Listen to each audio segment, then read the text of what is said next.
सिंह और आप देख रहे हैं तेजस भारत। संसद का मानसून सत्र एक बार फिर हंगामे की भीड़ चढ़ गया।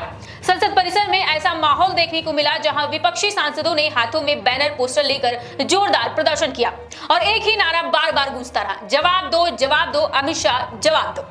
राहुल गांधी के नेतृत्व में कांग्रेस समेत कई विपक्षी दलों के सांसद गांधी प्रतिमा से मकर द्वार तक मार्च करते हुए पहुंचे। उनके साथ प्रियंका गांधी, मल्लिकार्जुन खड़गे, समाजवादी पार्टी के सांसद और अन्य विपक्षी नेता भी मौजूद रहे। प्रदर्शन के दौरान सरकार के खिलाफ जमकर नारेबाजी हुई। विपक्ष का आरोप है कि छात्रों के प्रदर्शन के दौरान जो लाठीचार्ज हुई थी या जो पुलिस की कार्यवाही हुई थी उस पर अमित शाह संसद में आए और खुलकर जवाब दे।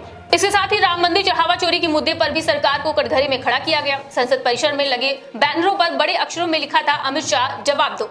वहीं कुछ पोस्टरों में जम्मू कश्मीर के राज्य का दर्जा बहाल करने की मांग भी दिखाई दी। विपक्ष ने इन सभी मुद्दों को जोड़कर सरकार पर जवाबदेही से बचने का आरोप लगाया। प्रदर्शन के दौरान तीखे राजनीतिक नारे भी लगाए गए। सत्ता पक्ष पर निशाना साधते हुए विपक्ष ने सरकार की कार्यशैली पर सवाल उठाए और कहा है कि लोकतंत्र में जनता के सवालों का जवाब देना सरकार की जिम्मेदारी है। इस पूरे घटनाक्रम का असर संसद की कार्यवाही पर भी पड़ा। लोकसभा और राज्यसभा दोनों में हंगामे के कारण कामकाज बाधित हुआ और कार्यवाही को कुछ समय के लिए स्थगित करना पड़ा। विपक्ष लगातार मांग करता रहा है कि गृह मंत्री सदन में उपस्थित होकर अपनी बात रखें। राहुल गांधी ने भी सरकार पर हमला बोला। उन्होंने कहा है कि जिन मुद्दों को लेकर देश भर में सवाल उठ रहे हैं उन पर सरकार चुप क्यों है। कांग्रेस नेताओं का कहना है कि संसद चर्चा का मंच है और महत्वपूर्ण मामलों पर सरकार को जवाब देना चाहिए। दूसरी ओर सरकार का पक्ष यह भी है कि विपक्ष लगातार हंगामा कर संसद की कार्यवाही बाधित कर रहा है। संसदीय कार्य मंत्री ने सभी दलों से सदन चलाने में सहयोगी की अपील की है और कहा है कि महत्वपूर्ण विधेयकों पर चर्चा जरूरी है। मैं आपको बता दें कि इस बीच मानसून सत्र के दौरान कई विधेयकों पर भी काम जारी है। सरकार का कहना है कि कुछ विधेयक दोनों सदनों से पारित हो चुके हैं जबकि अन्य लंबित हैं। विपक्ष के लगातार विरोध के कारण चर्चा प्रभावित होने की बात भी सरकार की ओर से कही जा रही है। राज्यसभा में भी सत्ता पक्ष और विपक्ष के बीच तीखी नोकझोंक देखने को मिली। दोनों पक्ष एक दूसरे पर संसद नहीं चलने देने का आरोप लगाते हैं।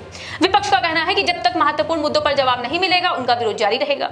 वहीं कांग्रेस और अन्य विपक्षी दलों ने इस छात्रों से जुड़े मामले में न्यायिक जांच, दर्ज मामलों की समीक्षा और संसद में विस्तृत चर्चा की मांग दोहराई। सरकार ने अभी तक इन मांगों पर औपचारिक रूप से क्या निर्णय लिया है, इस पर अलग अलग राजनीतिक प्रतिक्रियाएं सामने आ रही हैं। अब सवाल यह है कि क्या सरकार इन आरोपों पर सदन में विस्तृत बयान देगी, क्या विपक्ष अपना विरोध जारी रखेगा और क्या संसद का शेष सत्र लगातार हंगामे के बीच चलेगा। आने वाले दिनों में इन सवालों के जवाब राजनीतिक घटनाक्रम तय करेंगे। ध्यान देने वाली बात यह है कि प्रदर्शन के दौरान लगाए गए आरोप और नारे विपक्ष के राजनीतिक दावे हैं।